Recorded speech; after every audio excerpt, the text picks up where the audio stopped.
I came home from work early and followed the breadcrumb trail of his clothes toward our master bedroom. The sounds of her pleasure bounced off the walls, and every cry felt like a blade twisting in my gut. I didn't storm in. I just stood there in the silence, letting them have their moment, because the real conclusion to this was always going to be mine. The path began right at my own front door, and it ended at the wreckage of my marriage. A pair of men's size 11 Italian loafers were kicked off near the entryway. A navy blue blazer was slung over the banister, looking like a flag of surrender. A crisp white dress shirt lay crumpled on the third stair. I followed each discarded item up the steps of my own home, the triumphant celebration for the Kincaid deal completely forgotten as I moved closer to the noises coming from our bedroom. It was Chloe's voice, breathless and unrestrained, calling my husband Michael's name in a way I hadn't heard in a very long time. I got to our bedroom door, and my body went rigid, my hand frozen just above the doorknob as the sounds of their passion reached a fever pitch just on the other side. Her moans seemed to fill the entire house, each one a fresh wound in my chest. But I didn't throw the door open. I did the opposite. I stepped back silently and let them finish, because the true ending to this whole affair belonged to me.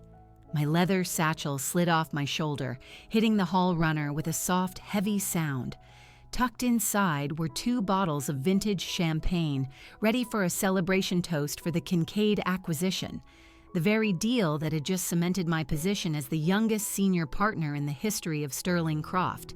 An 8-figure bonus was sitting in my bank account, more than enough to cover the surprise anniversary trip to the Amalfi Coast I had secretly arranged just that morning. The confirmation email was still glowing on my phone screen, the villa reservation shining brightly while my own sister's voice crescendoed behind our bedroom door. Before we go any further, I just want to say thank you for being here with me and sharing these stories that deserve to be heard. If you believe that justice and integrity should prevail when betrayal comes from those you trust the most, I'd ask you to please consider subscribing. It costs nothing, and it helps us connect with more women who need to be reminded of their strength. Now, let's watch how this story truly ends. I backed away down the hall, my feet silent on the hardwood, my body moving on autopilot past the gallery of family photos that adorned our walls, Michael and me at our law school commencement. Chloe, my maid of honor, looking angelic in blush pink silk. The 3 of us at last year's Christmas, our arms thrown around each other as if we were an unbreakable unit. Every one of those smiling faces now looked like a piece of a conspiracy I had been too naive to notice. The guest bathroom became my command center. I locked the door and sank onto the cool marble of the vanity, my hands shaking as I pulled out my phone and opened the voice recorder. The sounds from the master bedroom carried perfectly through the thin walls of our old brownstone. Chloe's frantic whispers, Michael's deep groans, the unmistakable rhythmic creak of our bed frame, the very same frame we had spent a whole Saturday picking out on our 3rd anniversary, 2 minutes and 41 seconds. That's how much I recorded before the sounds upstairs finally died down. 2 minutes and 41 seconds of irrefutable proof that would become the foundation for everything that came next. My own face stared back at me from the mirror. Alexandra Pierce, the shark of corporate law. The woman who had just orchestrated the most complex corporate merger in Boston that year. My charcoal power suit was still immaculate, my lipstick perfect, not a single hair out of place. On the surface, I was the same high-powered attorney who had left the office an hour before, riding the high of a massive professional win. But the woman staring back from the mirror had something cold and calculating behind her eyes that wasn't there this morning. I heard the floorboards above me groan as they began to move around. The low murmur of their voices drifted down, too muffled to make out the words, but intimate in their tone. I glanced at my phone. 3:42 p.m. Michael was supposed to be in client presentations with a company called Atherton Dynamics until at least 7. That had been his story every Tuesday for the last 6 months. 6 months. The timeline snapped into focus in my mind with chilling clarity. Chloe's sudden obsession with a new fitness studio near Michael's office. Her expensive new wardrobe she'd been showing off. The pricey lingerie she'd asked my opinion on during our last shopping trip. Michael's so-called increased travel and late nights at the office. The growing chasm in our conversations. The way his eyes were always glued to his phone during our dinners. All these little details I had brushed aside as the normal ebbs and flows of a marriage suddenly clicked together into a devastating mosaic. They had been orchestrating this for months, arranging meetups in hotels, sending secret texts during family gatherings, sharing private jokes while I sat right next to them, completely oblivious. The guest bathroom window had a view of our small backyard. It was where Michael had spent most of last weekend, building a pergola for Chloe's new apartment patio. Just helping out my sister-in-law, he'd said, his face flushed from the October sun as I brought them both iced tea. They had worked closely for hours, their hands brushing as they passed each other tools, sharing smiles that I now understood held a much deeper meaning. My phone vibrated. It was a text from my assistant. "Huge congrats on Kincaid. The partners want to take you to dinner at the Onyx Room. Can you be there for 7 p.m.? I stared at the screen, a bitter laugh almost escaping my lips. I remembered how I'd planned to turn down any work celebrations tonight, how I'd wanted to race home and surprise Michael with the champagne and the Amalfi Coast tickets. I'd pictured his face lighting up as I told him we were going back to where we'd honeymooned 10 years ago. Instead, I typed back, "Absolutely, I'll see you there." I heard the shower turn on in our bedroom upstairs. They were washing away the evidence, preparing to step back into their roles and pretend none of this had happened. Chloe would probably slip out, drive back to her apartment, and text me later to schedule coffee and gossip. Michael would come downstairs in about 20 minutes, plant a kiss on my cheek, and ask about my day, all while the scent of my own sister clung to his skin. But I wasn't going to be there to watch their little performance. I wasn't going to sit through a tense dinner. Making polite conversation while they traded secretive glances, I wasn't going to play the part of the unsuspecting wife. I was going to celebrate my professional victory. I was going to be with my colleagues, people who respected my intellect and valued my work. I would raise a glass to my success while meticulously planning their downfall with the same dispassionate precision I used to tear apart legal arguments in a courtroom. The shower upstairs turned off. I heard their voices murmuring, followed by the soft rustle of clothing. I slipped out of the bathroom and took the back stairs, moving through my own house like a thief. Once in my study, I opened my laptop and started the work. I took screenshots of Michael's credit card statements I'd never felt the need to inspect. I took photos of the trail of clothing, making sure each was time-stamped. I uploaded the audio recording to a secure cloud server with multiple encrypted backups. This was evidence. Evidence that would stand up in any legal setting, whether personal or professional. Just as I was creating a new file on my desktop labeled Divorce Proceedings. Adultery documentation. I heard Chloe's car start in the driveway. Through the window of my study, I watched her BMW speed away. My sister driving away from the house where she had just shattered her own family. Without so much as a glance in the rearview mirror, I heard Michael's footsteps in the kitchen, followed by the familiar whir of the coffee machine. The mundane sounds of a normal afternoon, as if the past hour was just another Tuesday. But there was nothing ordinary about what was coming, because while they had been upstairs, writing the final chapter of our relationships, I had been downstairs, drafting the opening arguments for their consequences. The real ending belonged to me, and I was about to make sure it was a story they would never, ever forget. The coffee maker was still gurgling in the kitchen as I sat in my study and opened Michael's laptop. His password, ironically, was Chloe's birthday, and he hadn't changed it in years. The screen flickered to life, displaying his email, his browser history, and the shared cloud drive I had encouraged him to use for better work efficiency. The efficiency I was about to discover would be of a different sort entirely. His credit card statements were the first thing I pulled up. Months of transactions that I'd never looked at, since we kept our business and personal finances separate. The Viceroy Hotel. Every single Tuesday for the last 6 months, a charge of $285 every time. It was always followed by room service charges, champagne, chocolate-covered strawberries, and late checkout fees. The Atherton Dynamics meetings that supposedly kept him late were nothing more than 2-hour trysts in a luxury hotel that were over by 5 p.m. I pulled up my own calendar and cross-referenced the dates. On March 15th, I had been at the office until midnight, buried in contracts, while they were celebrating Chloe's promotion with a bottle of champagne and room service. On April 22nd, I had skipped dinner to prep for a deposition while they were ordering dessert to be delivered to their room between high thread count Egyptian cotton sheets. The waterfront hotel showed a similar pattern, but on different days. Thursday afternoons that Michael claimed were client dinners, weekend mornings when he was supposedly playing golf with his friend Liam. There was even a weekend trip to a town in Vermont that happened to coincide with Chloe's supposed yoga retreat.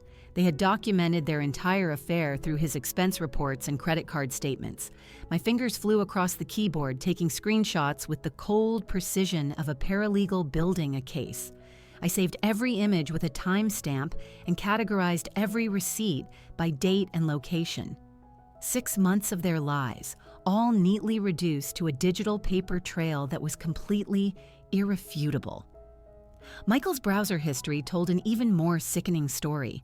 Searches for best romantic getaways near Boston, intimate downtown restaurants, and anniversary gifts for her. He'd been planning romantic trips and gestures for Chloe, while our own 10th anniversary, just a week away, had clearly slipped his mind. I found a bookmark for a jewelry website showing a pair of earrings he'd never given me, and reservations for a spa day meant for hands that were not mine. But it was Chloe's social media that provided the most vivid color. Her Instagram was a gallery of their deception. Fitness classes at a gym just a few blocks from Michael's office, tagged locations at coffee shops and restaurants I'd never even heard her mention, all during my work hours. Her new, expensive wardrobe suddenly made sickening sense. Those designer dresses she had modeled for me, asking for my opinion on which colors and styles I liked best, she was asking me to help her choose the outfits she would wear to seduce my husband. And then there was the apartment, 3 blocks away. Chloe had rented a place under her maiden name, Chloe Shaw, instead of Chloe Pierce. A quick search of property records revealed a 6-month lease that was signed the very same week Michael's hotel visits had begun. She'd been playing house with my husband while simultaneously asking for my advice about a mysterious new guy she was dating, claiming she wanted to take things slow. The cloud drive synced Michael's text messages from his phone automatically. I found months of conversations between Atherton client and Chloe P., which read more like love letters disguised as business correspondence. Tuesday strategy session confirmed meant the hotel was booked. Need to review portfolio details was their code for I miss you. Client wants to extend the consultation translated to let's spend the whole afternoon in bed. My phone buzzed. It was a text from the real Atherton Dynamics looking forward to resuming our project discussions next quarter. Thanks for the excellent presentation last month. Last month. Michael had claimed he was in weekly meetings with them. In reality, he had met with the actual client only once. The coffee on my desk had long gone cold as I delved deeper into Michael's professional life. I found email chains with his business partner, Liam, showing a growing frustration over Michael's constant unavailability during key client meetings. He had blamed missed deadlines on demands from the Atherton account that never existed. Project delays were attributed to client revisions that had never been requested. But the most damning evidence of all was in a folder labeled Personal Insurance. It contained the photos taken by the private investigator I had hired 3 weeks ago when Michael's increasingly bizarre behavior had finally set off my lawyer's instincts. There they were, crystal clear images of them entering the Viceroy Hotel together. a shot of Chloe's head resting on Michael's shoulder in his car, a picture of them kissing passionately just outside her secret apartment building. 24 photos in total, all professionally date-stamped and geotagged, documenting their affair with the kind of precision that would hold up in any courtroom. I had become suspicious after Chloe started asking me oddly specific questions about divorce law during our coffee dates. Her sudden curiosity about prenuptial agreements, the division of assets, and spousal support had seemed purely academic at the time. Now I realized she wasn't just curious. She was conducting opposition research, gathering intelligence for their eventual exit strategy. The investigation took a professional turn as I accessed Chloe's business contracts through my firm's database. Her influencer agreements with every major brand she worked with contained strict morality clauses. The wellness company that sponsored her fitness content, the lifestyle brand that built its image around her, the skincare line that marketed her as the trustworthy big sister figure, all of them had reputation protection language that her affair had just blatantly violated Michael's own employment contract was just as vulnerable. His marketing firm specialized in family-oriented brands, and it contained ethics clauses that strictly prohibited any behavior that could damage client relationships. His affair with Chloe, whose lifestyle brand was a client of his firm, was a direct conflict of interest and a major professional violation that could get him terminated on the spot. The picture was now complete.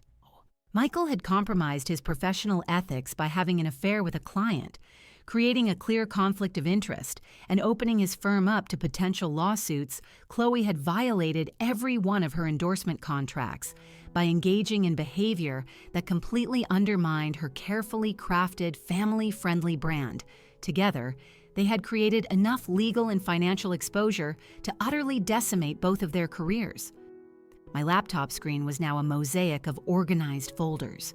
Hotel receipts, credit card statements, text message screenshots, private investigator photos, contract violations, and professional ethics breaches. 6 months of their deceit, all categorized and documented with the same ruthless efficiency that had made me Sterling Croft's youngest senior partner. I heard Michael's footsteps approaching the study just as I was closing the last file. The clink of his coffee mug against the doorframe made me look up. He was leaning there, his shirt perfectly pressed, his hair still slightly damp from the shower he had taken with my sister just 20 minutes ago. "Hey, hon," he said, his voice laced with the casual ease of a man who thinks his secrets are safe. "Didn't expect you home so soon." I offered him the same smile I use on opposing counsel right before a devastating cross-examination. The Kincaid deal closed ahead of schedule. I thought I'd come home early and celebrate with my wonderful family. The word family hung in the air between us, heavy with a meaning that only I could understand. Michael smiled back, completely oblivious to the fact that his celebration was about to turn into a funeral, because while he had been upstairs, tearing our marriage apart, I had been down here, building the case that would tear his entire world apart. The evidence was gathered. The investigation was complete. Now it was time for the part of my job I was best at, the systematic and complete destruction of my opponents, using nothing but the facts, the documentation, and the undeniable power of the truth. "Celebrating sounds fantastic," Michael said, walking in and settling into the chair opposite my desk. "Maybe we can finally open that bottle of Dom Perignon we've been saving? Order some takeout from Chez Laurent?" I continued typing, my fingers moving over the keys, pulling up files he couldn't see from where he was sitting. "Actually, I was thinking we should wait for Chloe. I'm sure she'll want to hear all about the Kincaid deal, too." His coffee mug stopped just short of his lips. "Chloe? Why would she care about your work?" "Oh, I think my sister has become very interested in the things that happen in this house," I said. I closed my laptop with a slow, deliberate click and stood up, smoothing the front of my skirt. In fact, I'm pretty sure she'll be down any second. Michael's eyes followed me as I walked toward the kitchen, a flicker of confusion on his face. He had no idea that Chloe was still upstairs, probably in our guest bathroom, fixing her makeup and getting ready to sneak out the back door as she had clearly done dozens of times. In the wine cabinet, I found a bottle of Malbec I'd been saving for a special occasion. This certainly qualified.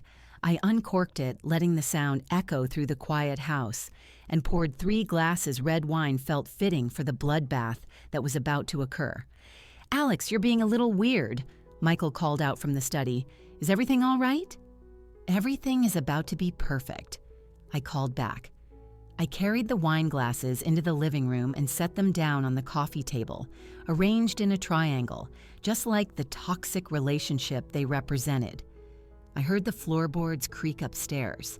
It was Chloe trying to tiptoe across our bedroom. She had probably spent the last 10 minutes trying to erase any trace of her presence, fluffing the pillows, spraying air freshener to hide their scent, but she couldn't erase the digital footprints I had already found. Michael appeared in the doorway of the living room, drawn by the unusual setup. "3 glasses? Are we expecting someone?" "We're expecting honesty," I said, sinking into my favorite armchair, which had a clear view of both the front door and the staircase. "It's something this house hasn't seen in 6 months." The color drained from his face as if I'd pulled a plug. He opened his mouth to say something, but just then, Chloe's footsteps reached the top of the main staircase. She was trying to be quiet, but the old wood of our brownstone betrayed her with every step. "Chloe!" I called out in a sweet, cheerful voice. "Could you come join us in the living room? I have some amazing news to share."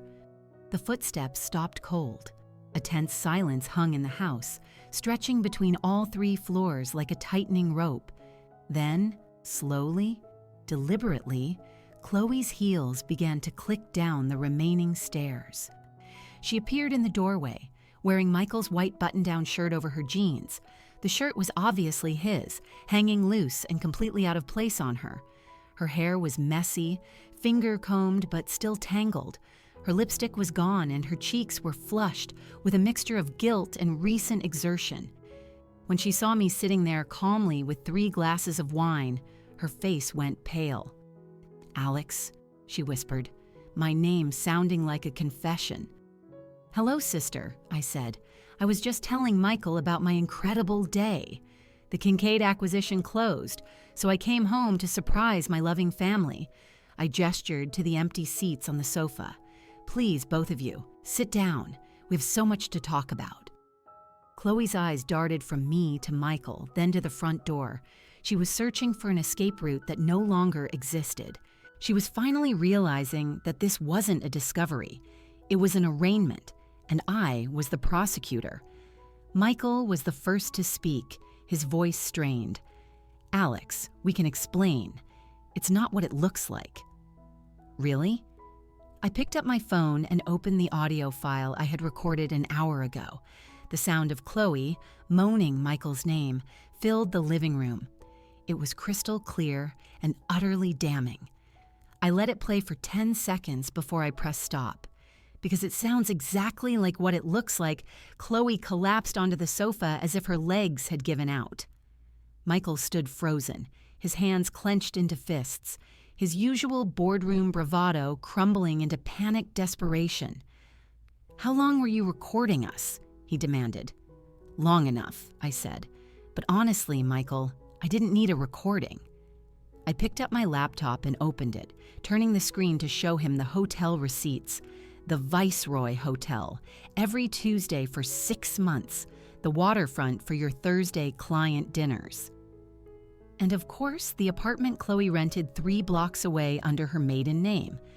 Should I go on? Chloe let out a sound like a deflating balloon. "Alex, I never meant for this to happen. We didn't plan it." "You didn't plan it?" I laughed, a sharp, bitter sound. "Chloe, you rented an apartment in February. Michael started booking hotel rooms in March. You've been planning this for half a year, all while you were asking me for relationship advice about some mysterious new guy." Michael stepped forward, trying to regain some semblance of control. "Look, our marriage has been in trouble for months. You're always at work. We barely even talk anymore. Chloe was just someone I could connect with. Connect with." I stood up slowly, my wine glass in hand. Is that what you call it? Compromising your professional ethics by conducting an affair with a client? Because Chloe's lifestyle brand is a client of your firm, isn't it, Michael? His face went gray. He'd forgotten about the professional fallout, the clear conflict of interest that could get him fired. And Chloe, I said, turning to my sister, who was now openly weeping, how are you going to explain this to your wellness sponsors? The family-friendly brands that pay you to represent wholesome values? I have photos of you two kissing outside your secret apartment. So family-friendly. Chloe's tears turned into sobs. Please, Alex, I know I messed up, but we can fix this. I'm your sister. You were my sister. I corrected her. I walked over to my laptop and turned the screen toward them again. Divorce papers. Already drafted.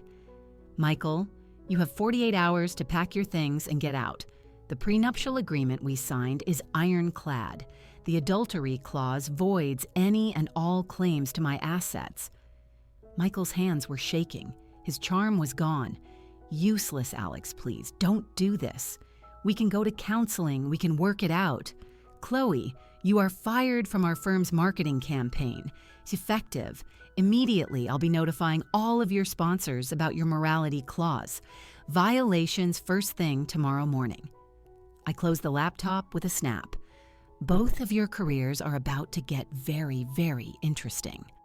Chloe looked up, her face a mess of mascara and tears. You're ruining our lives over a mistake. I'm not ruining anything, I said calmly. You two did that when you chose to have an affair in my house, in my bed. While lying to my face for 6 months, I set down my wine glass and walked to the door. I'm simply documenting the consequences. Michael made one last desperate plea. Where are you going? We need to talk about this. I picked up my purse and car keys, feeling a lightness I hadn't felt in months. I'm going to celebrate the Kincaid deal with colleagues who value integrity. You too can see yourselves out. Just remember 48 hours, Michael. After that, the locks are changed. The front door clicked shut behind me, a satisfyingly final sound leaving them alone in the mess they had made. They thought they were writing a secret love story. Instead, they had just authored their own destruction. And I was simply the editor, making sure every consequence was properly punctuated. The engine of my BMW hummed to life as I backed out of the driveway, leaving Michael and Chloe to sit in the ruins of their afternoon tryst. But that was just the opening statement. True destruction required a more strategic approach, precise timing, and the kind of professional network I had spent the last 15 years building. My first call was to Liam Kennedy, Michael's business partner and the true strategic mind behind their marketing firm. Liam answered on the second ring, his voice already tinged with the stress of a man putting out fires. Alex, this is a surprise. Is Michael with you? He completely missed our Atherton Dynamics presentation this afternoon. That's actually why I'm calling, Liam, I said calmly as I pulled into the parking garage of the Onyx room where my celebratory dinner was waiting. Michael isn't on the Atherton account anymore. In fact, he isn't on any accounts anymore. Check your email in 5 minutes. It will all make sense. As I walked toward the restaurant, I sent him the entire package, the private investigators' photos, the hotel receipts, the screenshots of their text messages, and the documentation showing how Michael had used client meetings as a cover for his affair. The evidence was overwhelming and indisputable. Liam called me back before I even reached the hostess stand. Jesus Christ, Alex. How long has this been going on? His voice was a mix of shock and, oddly, relief. I've been suspicious for months. Michael has been a ghost during crucial client meetings, blowing deadlines, claiming Atherton needed more time than any client I've ever seen. 6 months of documented fraud, Liam, I said, my voice all business as the hostess led me to my table. He's been billing client hours for his hotel stays and using company resources to facilitate his affair. That creates a huge liability for your firm. Chloe's lifestyle brand is also officially a client, which means he's violated conflict of interest protocols on top of basic human decency. The partnership agreement has ethics clauses for this exact scenario, Liam said, and I could hear the rustling of papers on his end. We're calling an emergency partners meeting tonight. Michael is suspended, effective immediately, pending a full investigation. A smart move, I replied, accepting a menu from the server. I'd also recommend a full audit of his client billings for the last 6 months. You'll find some interesting discrepancies between the work performed and the hours he charged. The people at Atherton Dynamics will be fascinated to learn they've been funding Michael's romantic escapades. Our call ended with Liam thanking me profusely for the evidence and promising swift, decisive action. One down, Chloe's professional ruin required a more delicate touch. Her entire income was based on endorsement deals she'd secured through a carefully managed public image. Sponsors paid her a premium for her wholesome, family-centric brand that promoted wellness, integrity, and trustworthy lifestyle advice. My second call was to Jennifer Walsh, the marketing director at Aura Organics, Chloe's biggest sponsor. Jennifer and I had worked together on a few corporate deals, and she trusted my professional judgment implicitly. Alex, what a nice surprise. Are you calling about Chloe's contract renewal? We've been absolutely thrilled with her engagement numbers. Actually, Jennifer, I'm calling about Chloe's morality clause violations, I said as the server poured me a glass of wine. You might want to schedule an emergency board meeting. I'm sending you an email now. I sent her the same evidence package. Chloe has been conducting an affair with a married man, specifically her sister's husband. I have photographic evidence, documentation, and a recording. The silence on Jennifer's end of the line was long enough for me to take 3 slow sips of my wine. Oh my God, Alex, this is a disaster. Aura's entire brand is built on family values and authentic living. We cannot be associated with a scandal like this. I understand completely, I said, my voice dripping with sympathy as I delivered the fatal blow. I'm actually Chloe's sister, so this is personally devastating, but professionally, I felt it was my duty to inform you. Her contract has clear reputation protection clauses that this affair directly violates. I wanted you to know before this becomes public. Jennifer's response was exactly what I'd expected, swift and ruthless. Emergency board meeting is on the schedule for tomorrow morning. Chloe's contract is suspended, pending investigation. We're pulling all of her content from our platforms immediately. The dominoes I had set up began to fall, one by one. My third set of calls went to Chloe's secondary sponsors, the skincare line that had built a campaign around her as a trusted sister, the fitness brand that promoted her workout programs, the sustainable fashion company that used her in their family-focused advertising. Every conversation was the same, a moment of shocked silence followed by profuse thanks for the heads up and then immediate damage control. By the time my appetizers arrived, Chloe had effectively lost about 60% of her annual income. Michael's professional demise needed more careful timing. His firm had to discover his violations through the proper channels to avoid a wrongful termination suit. But just as I'd anticipated, Liam called back right on schedule. Alex, the emergency meeting just ended. Michael is terminated effective tonight. We're launching a full review of all his client billings and may press legal action for fraudulent invoicing. Liam sounded utterly exhausted. His access to company accounts, client lists, and all confidential data has been revoked. Security is escorting him out to collect his personal items as we speak. What about the Atherton Dynamics situation? I asked. We're meeting with them first thing tomorrow to explain Michael's deception and offer a complete billing audit. They're understandably furious about paying for services that were never rendered. I could hear more papers rustling. And then there's the matter of his equity stake in the firm. The partnership agreement includes forfeiture clauses for gross ethical violations. Michael's entire financial foundation was turning to dust in real time. He had no job, no partnership equity, no professional references, and he was facing potential legal action for fraud.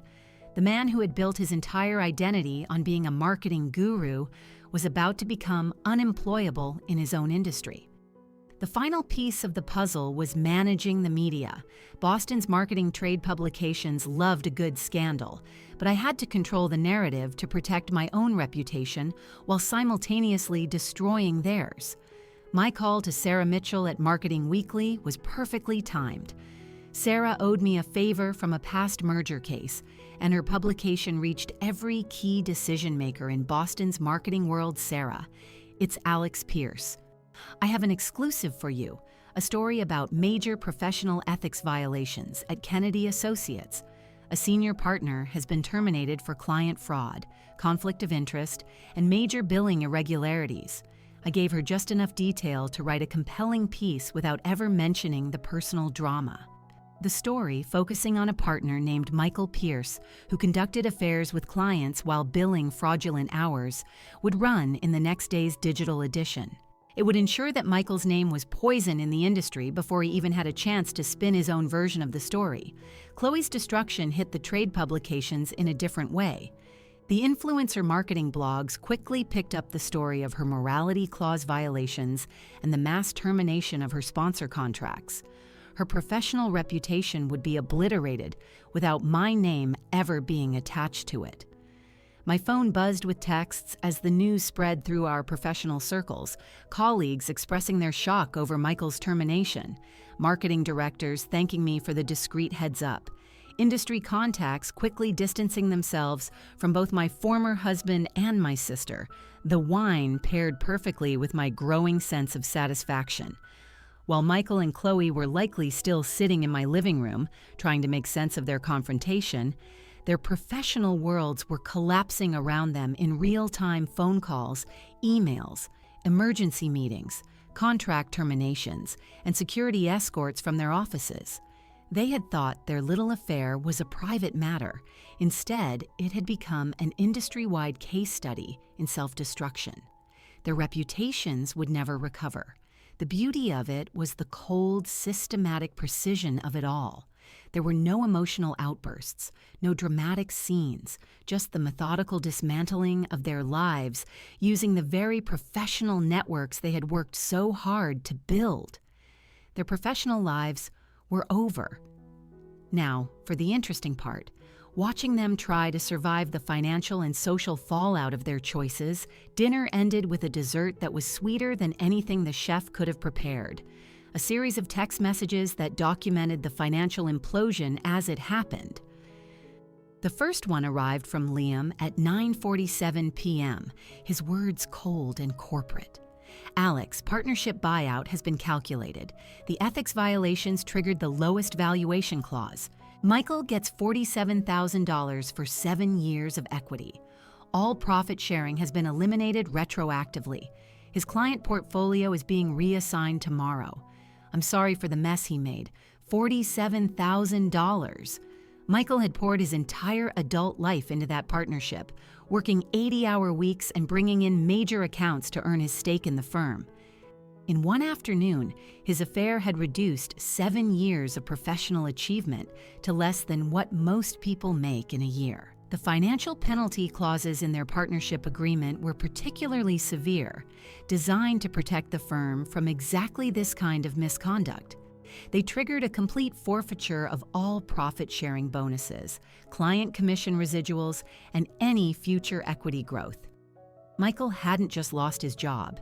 He'd lost every financial benefit he'd earned over the last 3 years. My phone buzzed again. It was a notification from Chloe's Instagram. Her follower count was plummeting in real time. In the hour since the news had started to spread through the industry, she dropped from 127,000 followers to 123,000. Each lost follower was a tangible decrease in her value to the sponsors who paid a premium for her engagement numbers. But the real devastation was happening in her contracts. Aura Organics had acted the fastest, releasing a public statement about parting ways with brand ambassadors whose personal conduct conflicts with our core family values. The dominoes continued to fall. FitLife Athletics terminated her fitness campaign, pulling her workout videos from their platform and demanding she return the unreleased product payments. The sustainable fashion brand she worked with canceled her upcoming collection launch, which represented 6 months of work and a huge chunk of her annual income. Even the local coffee chain she partnered with ended her morning routine sponsorship, wanting to distance their community-focused image from an adultery scandal. I pulled up Chloe's financial projections from our firm's client files.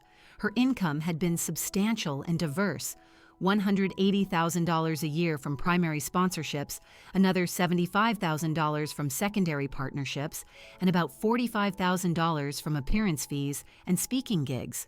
All of it had been built on a carefully constructed image of trustworthy lifestyle expertise, an image her affair had completely demolished. The real estate consequences were next. Chloe's luxury apartment lease was in her name alone, but the $4,200 monthly rent was only affordable with her sponsorship income. Without those contracts, she would be facing eviction within 2 months. The apartment she'd rented to be their secret love nest was about to become a financial millstone around her neck. Michael's situation was even more dire. Our prenuptial agreement had a specific adultery clause that voided any claim he might have to our marital property. The house, the vacation home in Michigan, it all remained exclusively mine. He would be apartment hunting with the budget of a terminated employee while trying to pay lawyers to minimize his professional damage. My phone rang as I was signing the dinner check. It was Chloe. I let it go to voicemail. I listened to her message in the restaurant's bathroom, her voice trembling with panic. "Alex, please call me back." Aura terminated my contract. They're demanding I return the advance payment for next quarter's campaign. I don't have that money. I already spent it on the apartment deposit and new camera equipment. Please, I need legal advice. I know you're angry, but I'm your sister. I can't afford a lawyer right now. The irony was exquisite. Chloe was desperate for legal help to deal with the consequences of betraying the very sister who happened to be one of Boston's most ruthless corporate attorneys. But my legal services came at a premium her now non-existent income could no longer support. Michael's new financial reality became clear through my banking app.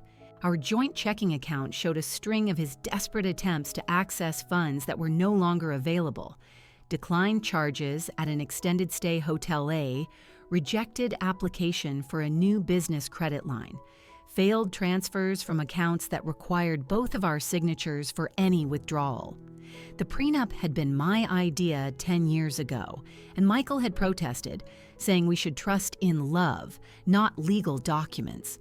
Now that very document was his financial death sentence, protecting every asset I had brought into our marriage and earned during it. By midnight, my phone was a stream of updates from various financial institutions. Chloe's credit applications were being rejected due to her sudden income instability. Michael's attempts to secure an emergency loan were being declined because of his employment termination and the damage to his professional reputation. They were both discovering that financial institutions move very quickly when a scandal threatens a person's ability to repay their debts. The legal fees were going to be crushing.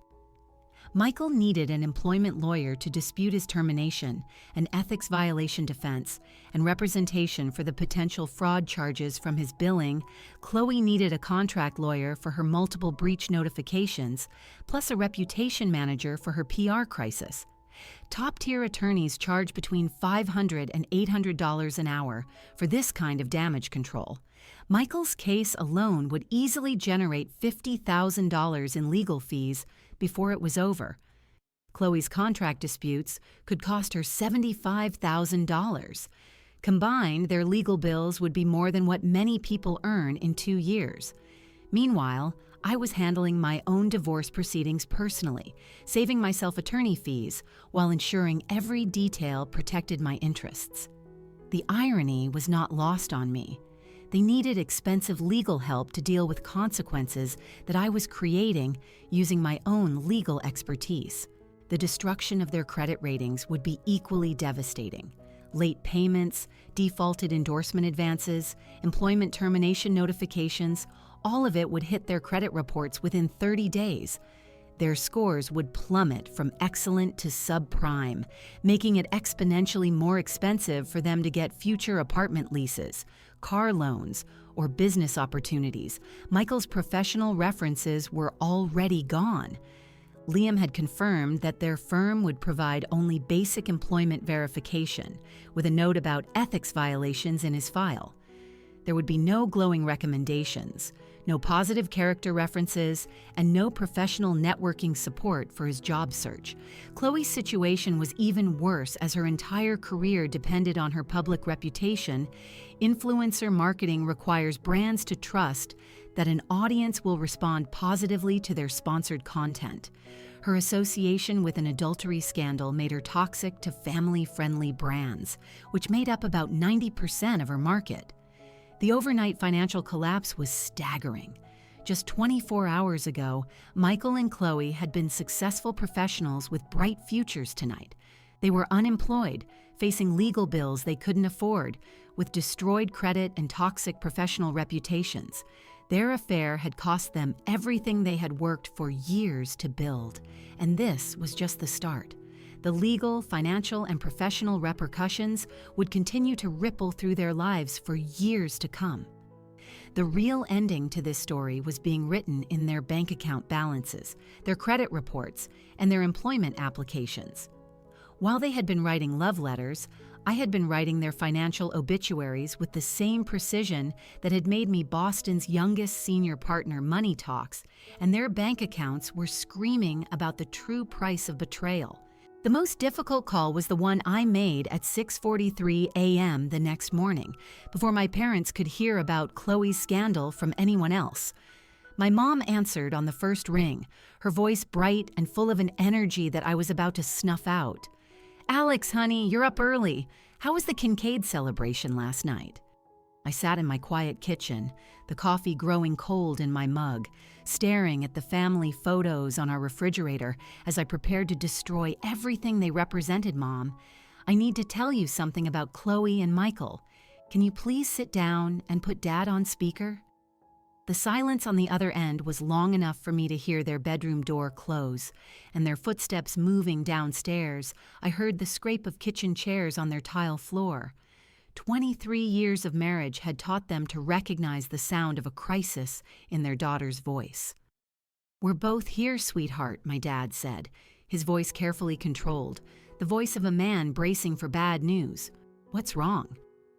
"Chloe has been having an affair with Michael for the last 6 months," I said, the words coming out clinical and detached, because if I let myself feel them, I would break.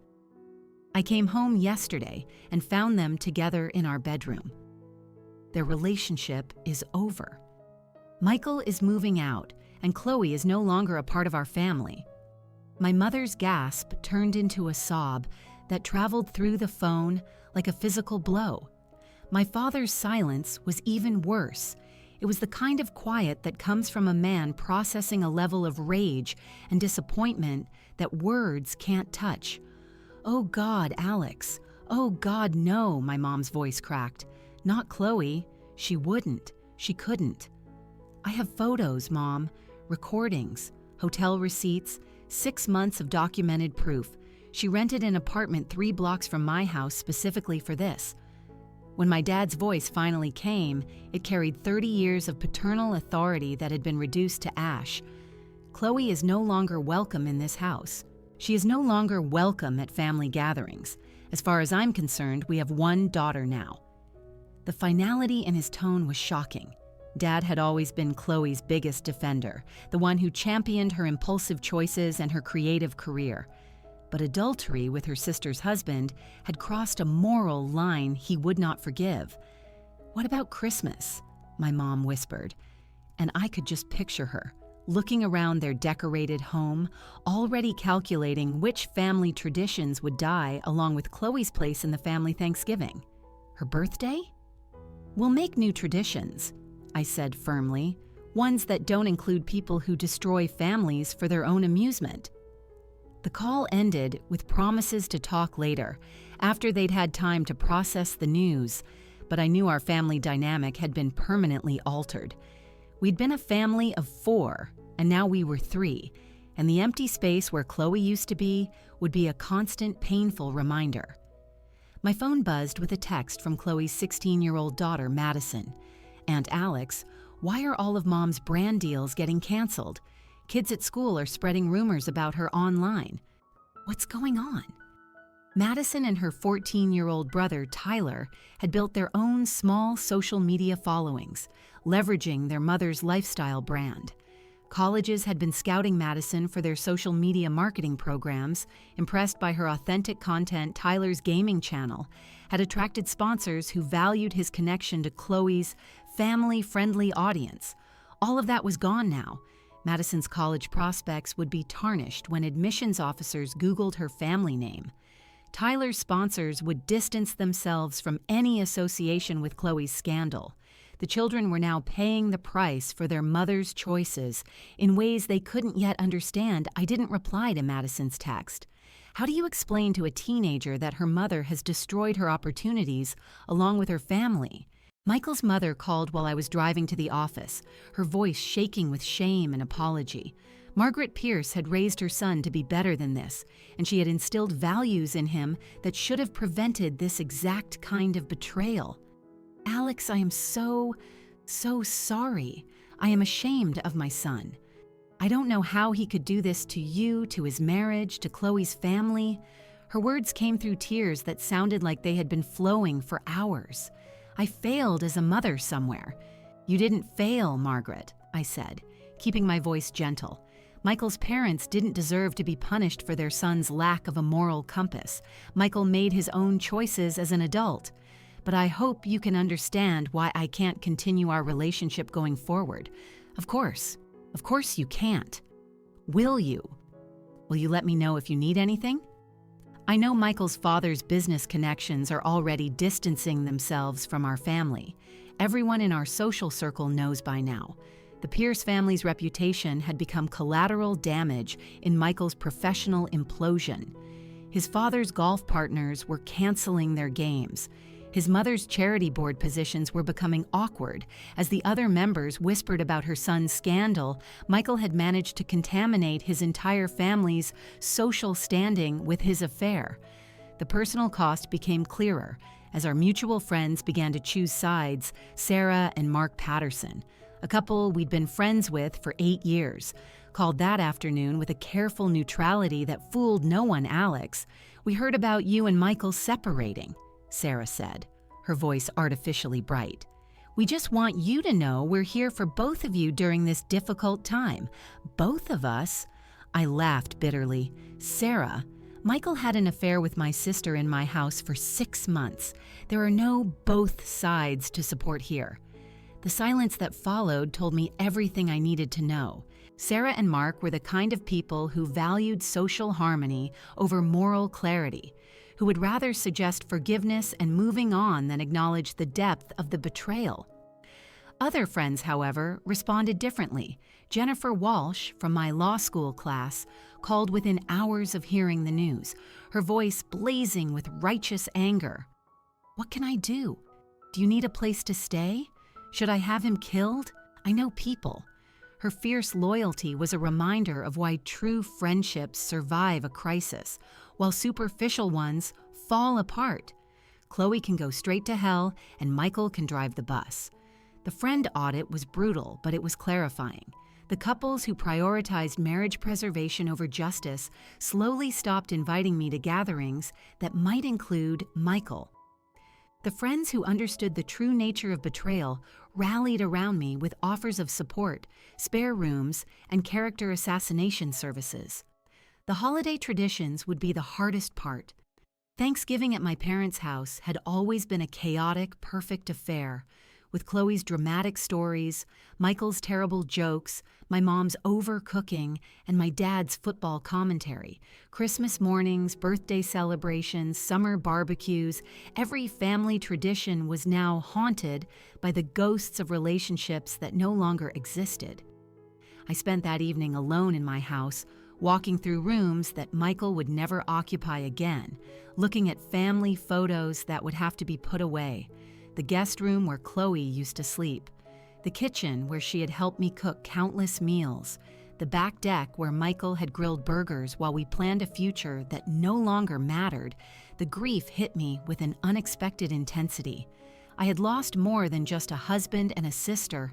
I had lost an entire infrastructure of relationships, traditions, and shared history. The life I had built over 10 years was being demolished, not by my choices, but by theirs. My phone lit up with yet another call from Chloe. I let it go to voicemail, just like all the others. Her increasingly desperate messages were becoming the soundtrack to the family destruction she had orchestrated. "Alex, please. Mom won't take my calls. Dad hung up on me. I know I messed up, but I'm still your sister. We can work through this. Please don't let one mistake destroy our family. One mistake." 6 months of calculated deception, all reduced to a simple error in judgment. Her delusion was almost impressive. The family bonds weren't just broken. They had been incinerated. And from those ashes, I would build something new, something honest, something that could never be destroyed by people who confused temporary pleasure with permanent consequences.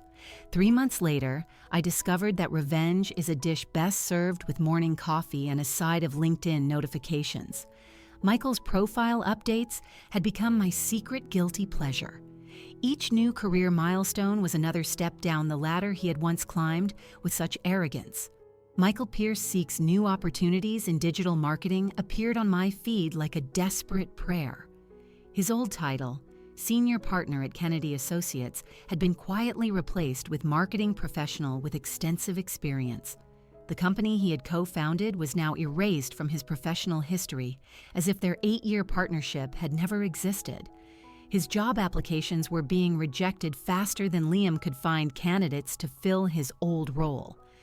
I knew this because Boston's marketing community was surprisingly small, and word traveled through professional networks like a virus. "Alex thought you'd want to know. Michael interviewed at Sterling Marketing yesterday," Jennifer Walsh had called to tell me. "He asked for 60% of his old salary, and they still passed. His reputation is toxic. Nobody wants to hire someone who defrauds clients to fund his affairs." His LinkedIn messages grew more and more desperate as the weeks turned into months. He started reaching out to distant college acquaintances, old clients, anyone with a marketing budget and lax background check policies. His messages were all carefully crafted, explaining away his termination from Kennedy Associates as pursuing new challenges and seeking growth opportunities. But the Boston business community had long memories and excellent communication. The story of his affair-fueled fraud had become a cautionary tale, shared in boardrooms as a perfect example of how personal misconduct can destroy a professional career. Chloe's attempted comeback was even more amusing. Her new Instagram bio read, "Authentic living, single mom, real talk about real life." It was a complete pivot from her old family values brand. The comments on her rebranding posts were more entertaining than any show on television. "Authentic? You mean like authentically sleeping with your sister's husband?" One comment read, and it was liked by hundreds of followers who had clearly stayed subscribed just to watch her public downfall. Her attempt to rebrand as a single mom empowerment guru fell flat when Madison's college friends discovered the details of the affair and spread them across social media. Chloe's teenage daughter was now known around campus as the girl whose mom blew up her family for Instagram. The irony was devastating. Chloe's personal brand had become so toxic that it was now poisoning her own children's reputations. Her follower count continued to bleed out, despite her increasingly desperate content strategies. Motivational quotes about rising from adversity and learning from mistakes were met with comment threads filled with receipts of her betrayal. Screenshots of hotel records, private investigator photos, and even clips of the audio recording. The internet never forgets, and Chloe's audience had very long memories. Her attempts to collaborate with smaller brands lasted for exactly one business cycle before the companies backed out. The fitness supplement company that had initially embraced her authentic struggle narrative canceled their contract after customer complaints flooded their social media. The self-help book publisher, who had shown interest in her comeback story, rescinded their offer when focus groups reacted negatively to her name. But the most fascinating development was watching their relationship implode under the pressure of the real world. The passionate, thrilling affair that had justified destroying two families was now cracking under the weight of financial stress and public humiliation. My private investigator, yes, I had kept him on retainer, provided monthly reports that read like relationship autopsies. Michael and Chloe had moved in together after they were both evicted, sharing a cramped apartment in a neighborhood that was a significant step down for both of them. Subjects observed in a heated argument outside the apartment building, one report read, female subject was heard shouting about employment prospects. Male subject responded with accusations about social media addiction. Physical posturing suggested high levels of relationship tension. The fairy tale romance had morphed into a mundane cohabitation between two unemployed, publicly shamed individuals trying to rebuild their careers from nothing. The thrill of secret hotel meetings had been replaced by arguments over rent money and failed job interviews. Michael's attempt at a geographic escape took him to Providence, where a small marketing firm offered him a junior position at an entry-level salary. The man who had once commanded six-figure partnership distributions was now cold-calling local businesses from a shared cubicle, trying to build a client list from scratch at the age of 38. Chloe followed a similar path to Hartford, where her name was less recognized and her scandal hadn't yet penetrated the local influencer scene. She started over with 3,000 followers and sponsorship deals that were worth hundreds, not thousands, of dollars. Her luxury apartment had been replaced by a studio above a coffee shop, and her designer wardrobe had been sold off to cover her moving expenses. But a change of scenery couldn't solve their fundamental character flaws. Michael's new employer in Providence discovered his ethics violations during their standard background check, which led to another termination and another black mark on his growing list of professional failures. Chloe's attempts to break into the Hartford marketing scene were undermined when Boston-based influencers shared her story with their industry contacts there. The loneliness of their new reality was starkly evident on their social media.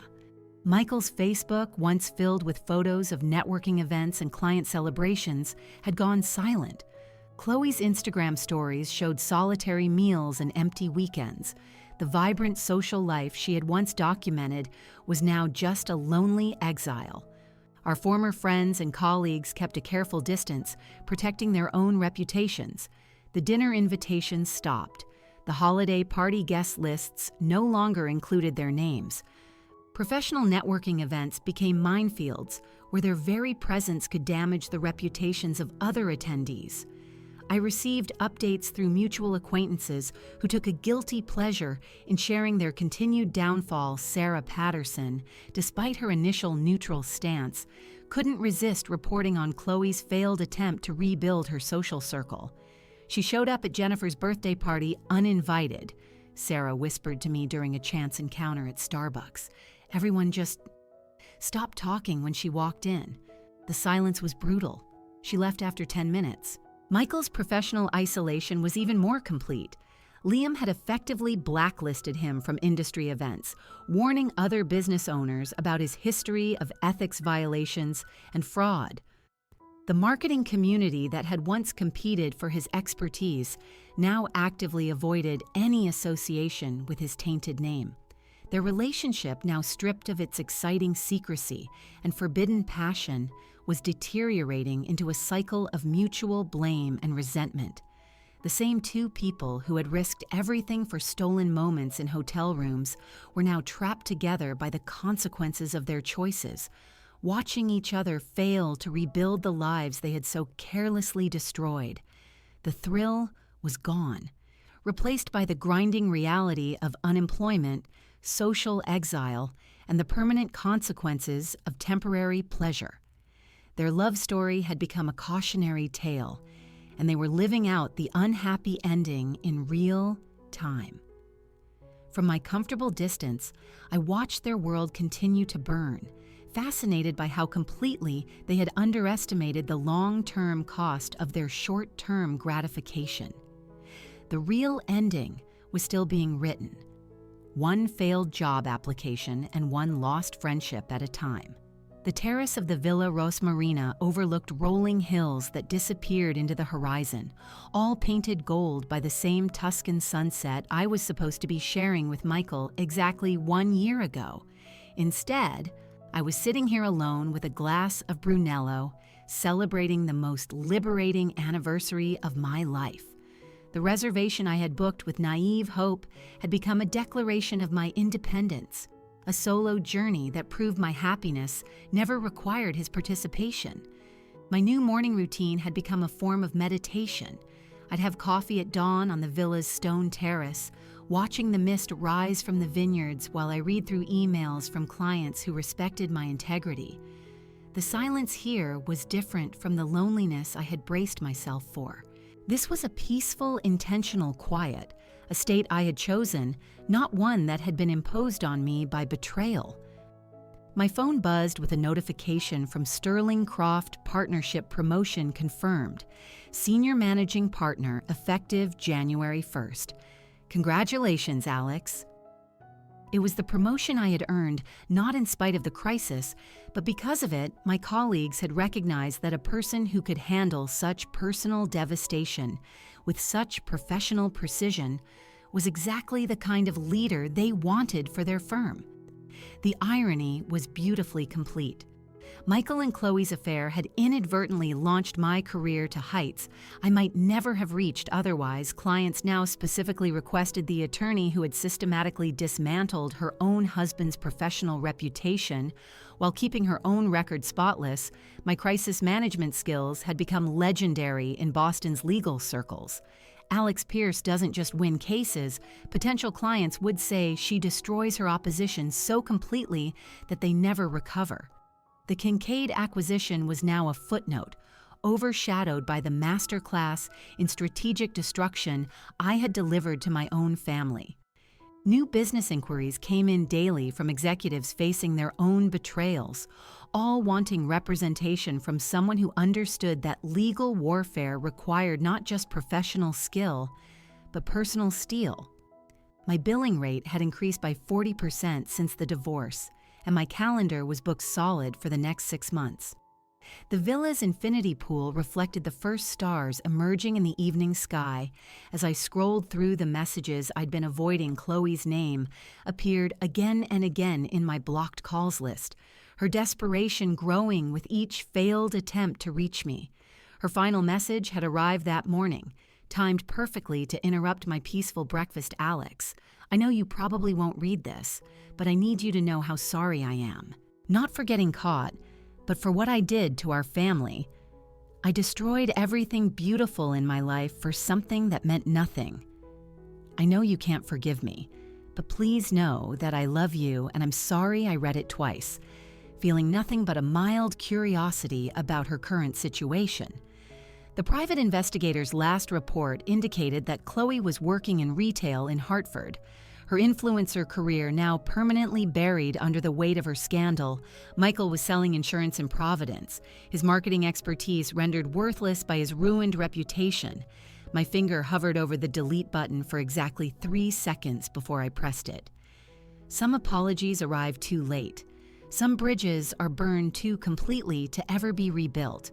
Chloe had made her choice in my bedroom. I was making mine on this Tuscan terrace. The wine paired perfectly with my satisfaction, a vintage that cost more than Chloe's entire monthly salary in her new reality. My financial success had grown alongside my professional achievements. The partnership promotion came with significant equity stakes, profit sharing, and bonuses that made Michael's old income look modest. My investment portfolio had tripled since the divorce, now freed from Michael's conservative spending habits and risky business ventures. The house we had once shared was now exclusively mine, renovated and redecorated to erase every last trace of our life together.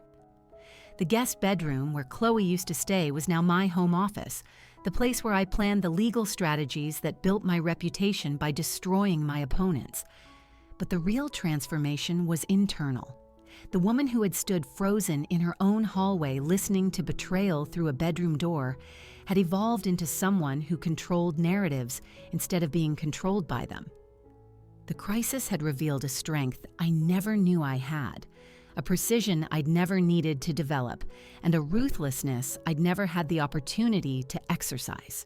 I had started dating again about 6 months after the divorce, but with an entirely new set of criteria. I was drawn to men who demonstrated integrity under pressure, not just charm in comfortable situations. Professionals who understood that trust, once broken, can never be fully repaired. My relationships were now built on mutual respect, not romantic fantasy. The sunset painted the sky in shades of redemption as I raised my glass to the horizon. To Chloe and Michael, I said aloud to the quiet Italian evening, "Thank you for showing me exactly who you were before I wasted any more years of my life pretending you were someone else." Their betrayal had been a gift, wrapped in devastation. Without their affair, I might have remained the trusting wife and sister, building my life around people who saw loyalty as optional. Their choices had forced me to discover my own strength, to build something better from the ashes of their destruction. The villa's guest book was open on the table next to me, filled with entries from previous visitors sharing their gratitude for peaceful retreats and romantic getaways. I wrote my own entry carefully, knowing my words would outlast my stay. To anyone reading this who has discovered betrayal in their life, the real ending belongs to you. Write it well. Back in Boston, my phone showed messages from friends celebrating their own successes, colleagues sharing professional victories, and new romantic interests suggesting dinner plans for my return. It was a full life, built on authentic relationships, not the hollow performances that Michael and Chloe had offered. As the stars emerged completely, dotting the deep evening sky, I was reminded that beautiful things can exist independently without needing a connection to anything else to shine. I had learned to be complete on my own. Rather than being half of something broken, I had learned to be successful in my own right, not just supportive. I had learned to be strategic, not just trusting. Tomorrow, I would return to Boston, to the partnership position that awaited me, to the life I had built from the wreckage of their choices. But tonight belonged to this moment of perfect solitude, this celebration of becoming exactly who I was always meant to be. They thought they were stealing my happiness. Instead, they had given me the push I needed to create something infinitely better. The real ending did belong to me, and I had written it exactly the way I wanted it. My wine glass caught the starlight as I raised it one last time, toasting not their downfall, but my own magnificent rebirth from the ashes of their betrayal. If this story of Alex's calculated revenge had you on the edge of your seat, hit that like button right now. My favorite part was when Alex played that voice recording of Chloe's betrayal while they sat drinking wine in the living room, knowing she'd already destroyed both their careers. What was your favorite moment? Drop it in the comments below. Don't miss more thrilling stories of justice and revenge. Subscribe and hit that notification bell so you never miss an upload. End of story.